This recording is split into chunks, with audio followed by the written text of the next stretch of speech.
up today. Special thank you to Jeremy. He actually gave me an opportunity to redeem myself here on this 440, on the clone. And I'm going to pay a little more attention to assembling the case in a way that this kit needs or whatever. The problem that I had before was that the crank sticking out was effectively slightly too short. And where the error was, I can't quite figure out.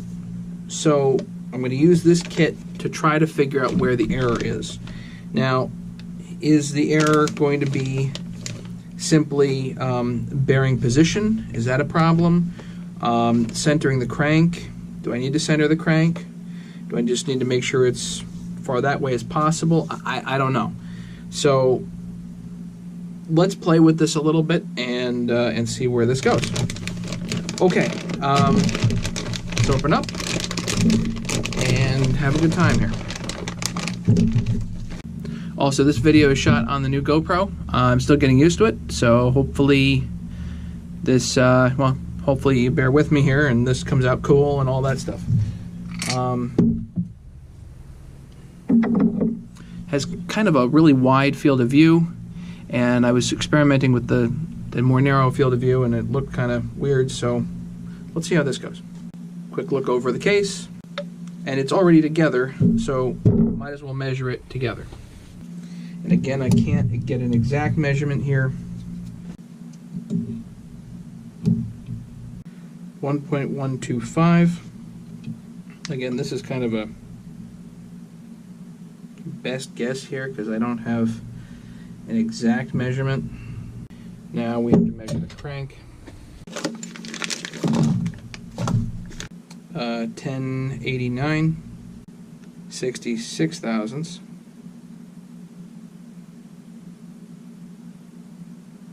Now the other one that I had was a lot more than that. It was a lot more than that. So 66 thousandths divided by 2,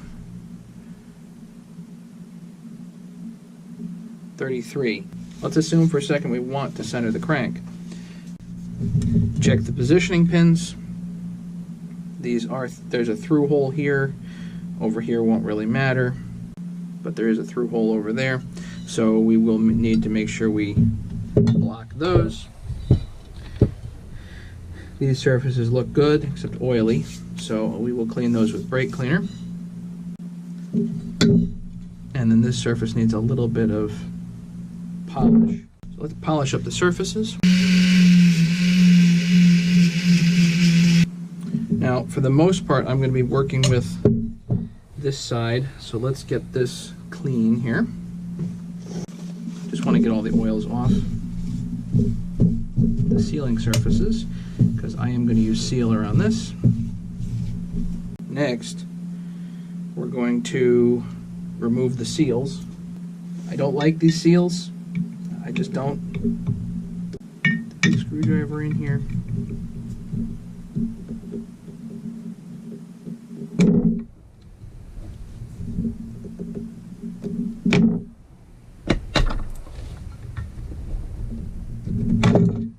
This one you're less likely to screw up because it's actually steel on steel, as opposed to that side, which is steel on magnesium.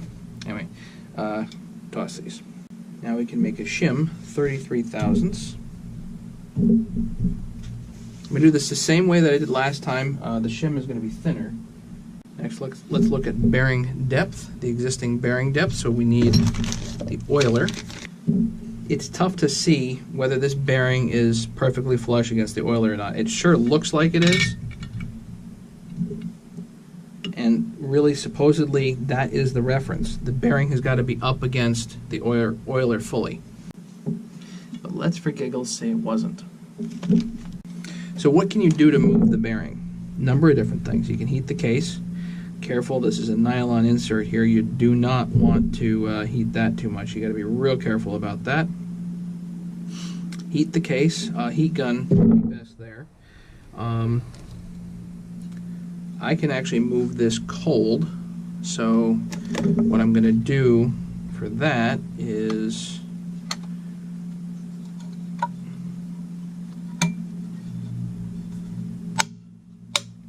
case back together and use some threaded rod.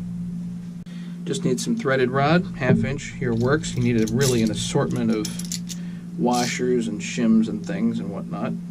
Let's put that on that side. Does it go through?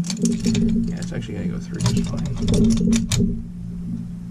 So all I want to do is I want to squeeze, and we're pressing on the case here, we're pressing on the outer race of the bearing on this side. And we don't want to go far, just want to move it a little bit. Let's see, will this... Yeah, that'll be perfect. Just need a nut.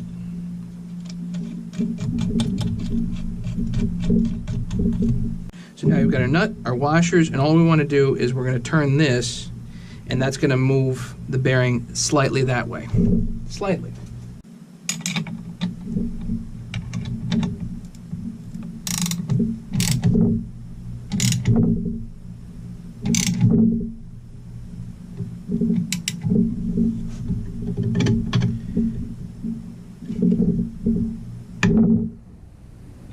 That's all you need, just a little bit like that.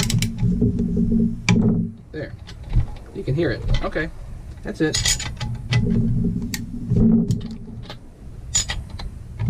Again, you're pressing.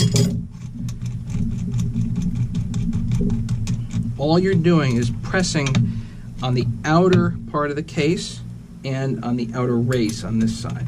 Those are your reference points. Good thing to remove this seal. I've got a seal puller that I made. I've shown that before. Got to grab the metal, not the magnesium, and pop. So now we have the bearing that way, and if you try to place the oiler,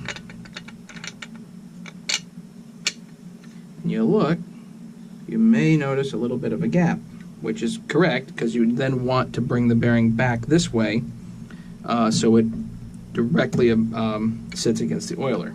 Now what we can do is put screws in the oiler to hold it down pretty tight. Gotta get the bag of screws here.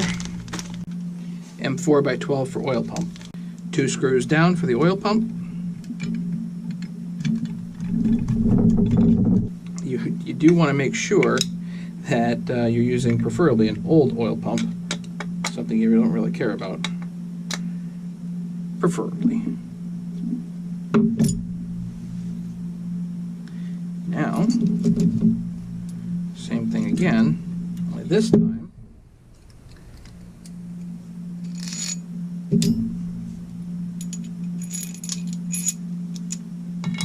we're moving the bearing, grabbing the whole thing. You got to grab the whole chute.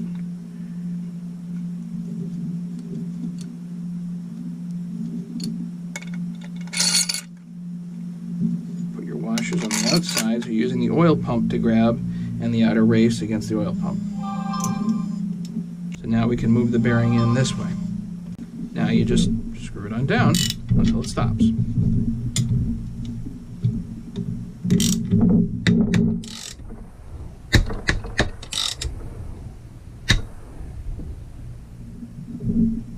That's it. That's all you need. Now your bearing's moved. Did it cold, no heat. Piece of cake. Now, as far as the book goes, the book says the reference is the oiler. So indeed, now your bearing is lined up against the oiler. That's the best you can possibly do there. We're going to take out the oiler. For now, we're going to put it and the screws aside. Now that's in position. I'd say we're ready to pull the crank through. So we're ready to go. The crank, little oil if you want. Basically goes in pretty much as far as you can get it. Your threaded rod goes on.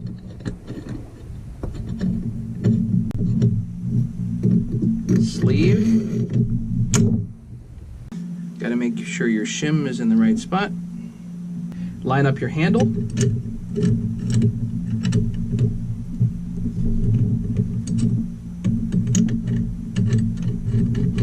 Should screw in easy. Screw it down and then back it off a little bit, just so it doesn't bind. Washer, if you want. A little bit of grease too, if you want. line it up straight. Make sure it's straight. Don't want to be pulling it through not straight. Get your ratchet. These big nuts happen to be 1.125", and you just crank it down. Easy. And this crank goes right in. No problem.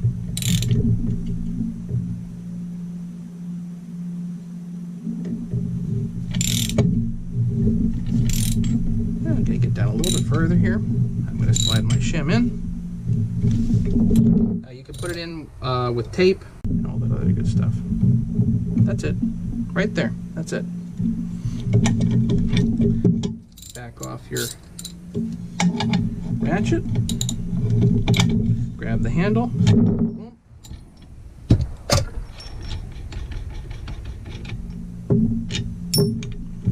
Undo everything.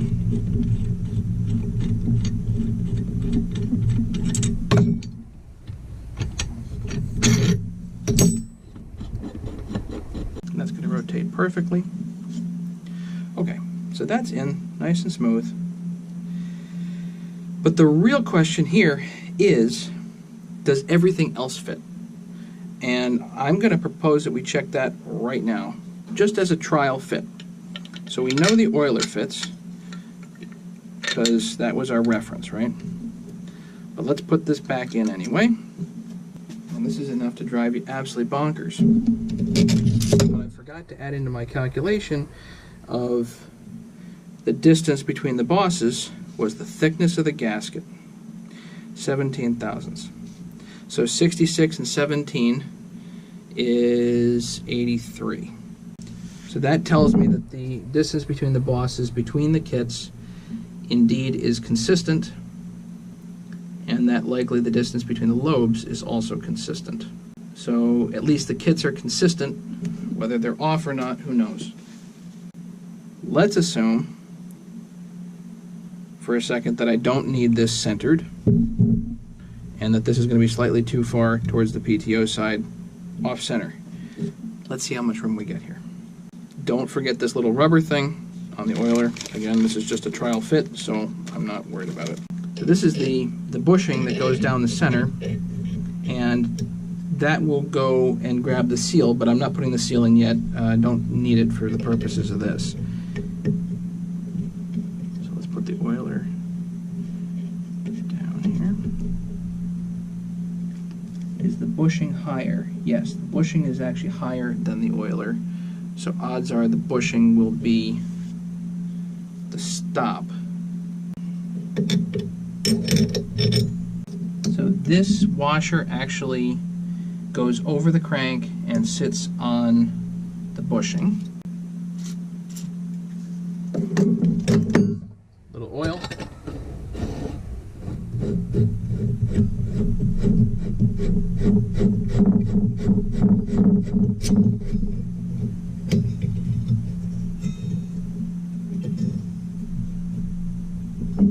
Clutch on, more or less, that's fine.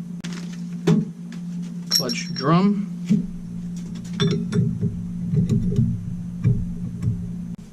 Again, just a test fit, that's all this is.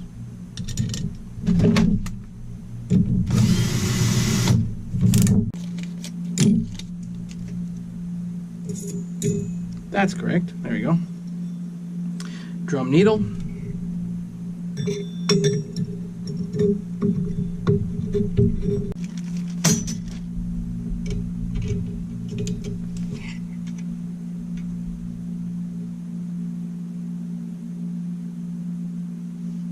And the answer is almost.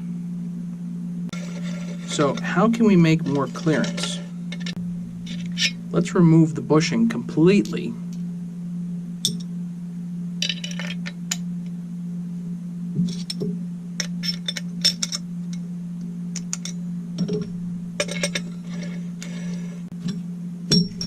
I don't know if that's quite enough. Looks close. Another 044 crank here.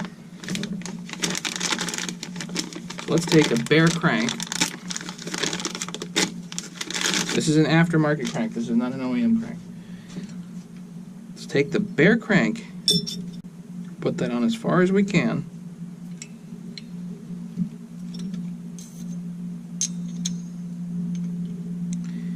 that clearances. Gonna keep trying combinations here because the clutch needs to effectively sit all the way down. So let's look at this another way. I'm real frustrated.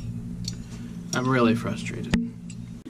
So after a lot, absolutely a lot of work, here's what the summary is. And actually it'd be better to do it this way. So here is a aftermarket 044 crank, 044, 440 crank, whatever, with a junk bearing on it. This bearing, I believe, has the same thickness inner race as this one does. So you'll notice that the crank sits down in there deeper than the inner race. So when you put this spacer on, bushing spacer, whatever you want to call it, this spacer rides against the inner race, not against the crank. Okay. So what does that mean? In order for this to seal, quote unquote, the washer and clutch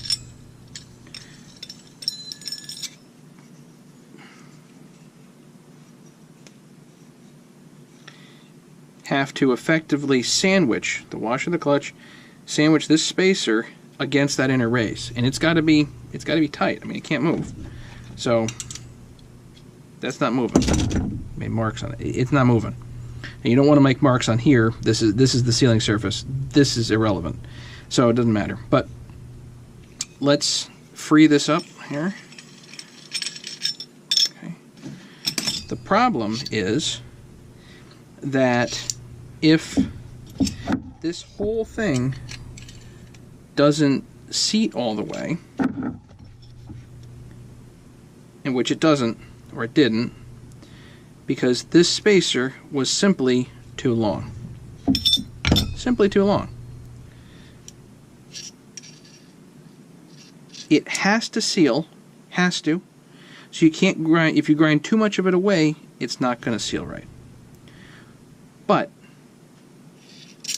I'll try to include some photos of what happens when the bearing isn't there. You'll notice that this actually comes way further down, and if you crank the washer and the clutch down, it still seals, or still grabs well enough that it's alright. So I definitely didn't grind too much away. But, so that's the key. You don't want to grind too much away, that would be bad. But grind a millimeter off the face of this, and finally everything seats right and the E-clip fits. You know how much trouble I was having before, but now it's going to all fit. That's going to go there, then this washer, and this. Now, the problem here right now is that I cannot look to make sure that stupid thing is sealed. I can't do it.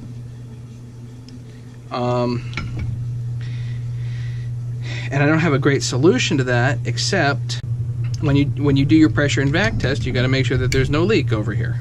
So that's tight. Now we can put the needle bearing on, and we can put the drum on just for giggles here, but the drum actually has clearance issues in certain spots, so you can clearance the drum around the case if you need to. This washer, I actually kind of wall it out just a little bit on the side just to make it a little bit easier to get this E-clip on.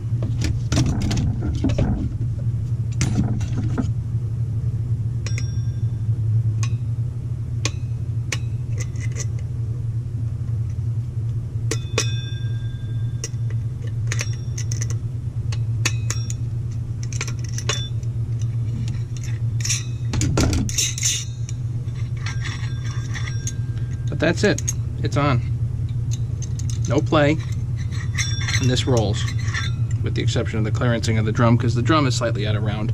That does happen. But now we can take this back off. If you position that, there we go, see? E-clip comes back off. So apparently it all at least sort of fits like that. And that's the best solution I can come up with right now. It needs 1.5 millimeters, a millimeter, millimeter and a half, something like that.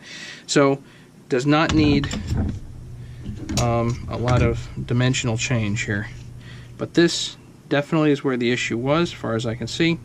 729. 729 is where it's at. I have to look up exactly how much I took off, but I will post that number. So it's not much, maybe 30 thousandths. I just did it with a grinder. You can do it with a lathe, but as long as this surface is fairly even, because it's got to get sandwiched and pressed. So I think I'm going to leave the crank there. Since I'm not going to move the crank anymore, I might as well put the rest of this case together. That would make the most sense. So let me clean up a little bit. I'll put the rest of the case together, and then Jeremy, I'm just going to hand you this, and I'll give you a fresh one as well. And you can decide what you want to do with it, because I'm not going to put the rest of this together.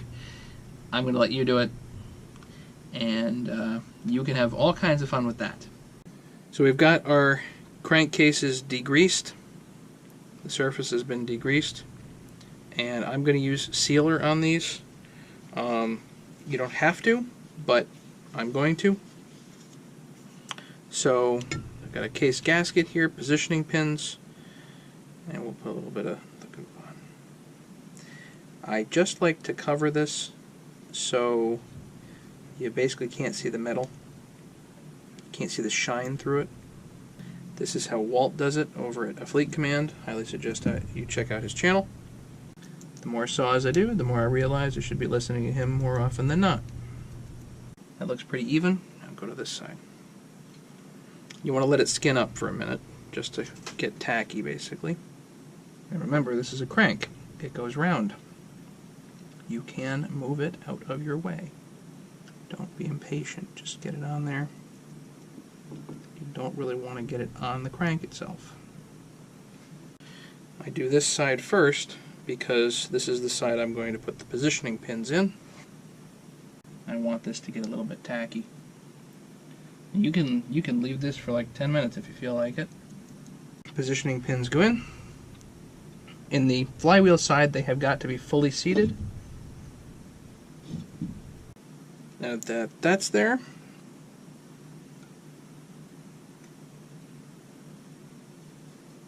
put your gasket on. Nice thing is, if a little tacky, you just kind of tack it down. Amazingly, it holds. A little bit of oil on here is fine, just to help the bearing go through.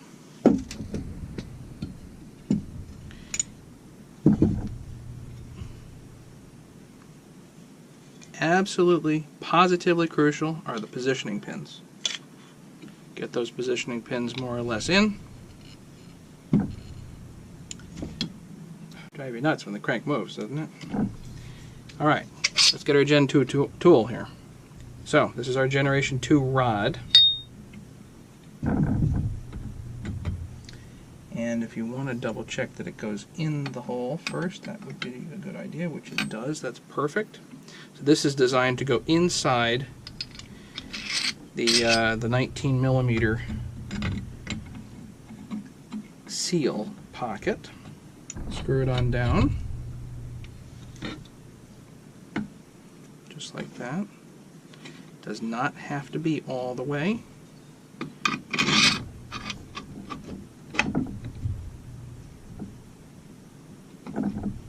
This has got to be in the pocket. There it goes.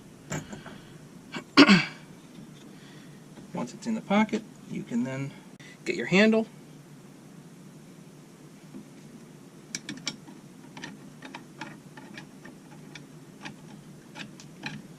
screw it on in the side,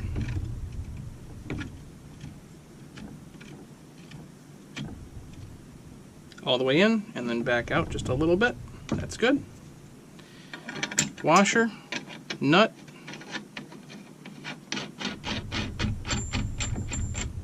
So all this is just a sleeve, a couple of pieces of threaded rod, nut, and washer. Now I'm going to start cranking this. This is the handle here, but you just start cranking the nut. Now, put a little bit of pressure on it. These positioning pins have got to be in.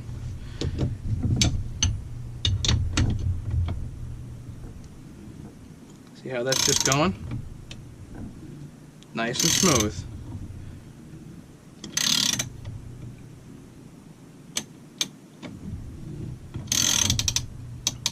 So this Generation 2 tool here, all this is effectively is a second sleeve. There was I was debating with myself about what to do, and this was actually the easiest, simplest form I could possibly come up with.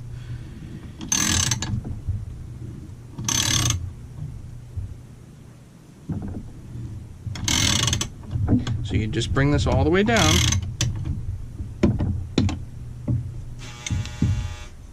And you can work this back and forth to make darn sure those positioning pins. And that's it. As long as the positioning pins are good, reverse it. That's it. I'm going real slow here, but you could obviously do this a whole lot faster if you really wanted to. There's no need. There's just no need.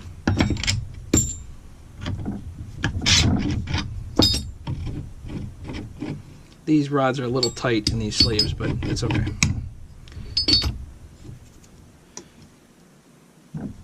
So now you're together.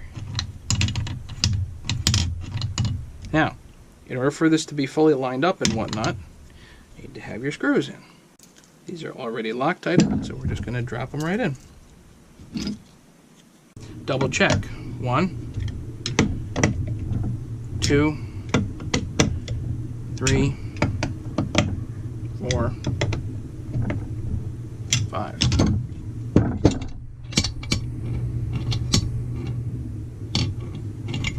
You can't ask for better than that. You just can't. No heat, no hammers. Now, the crank is slightly off center. Again, really the only thing that you can do about that is position this bearing slightly further that way. But that's against what the book says. So, just letting you know, you have to have your crank center for whatever reason. There you go. Anyway, that looks pretty nice to me. I'm pretty proud of my tools. If anybody's interested in a set of tools, let me know. Working on it. A lot of interest. Appreciate it.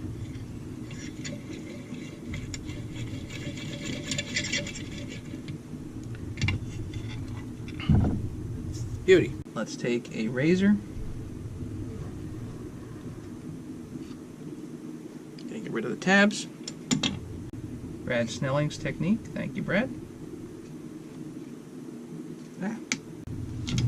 So Brad Snelling's technique for taking away those tabs.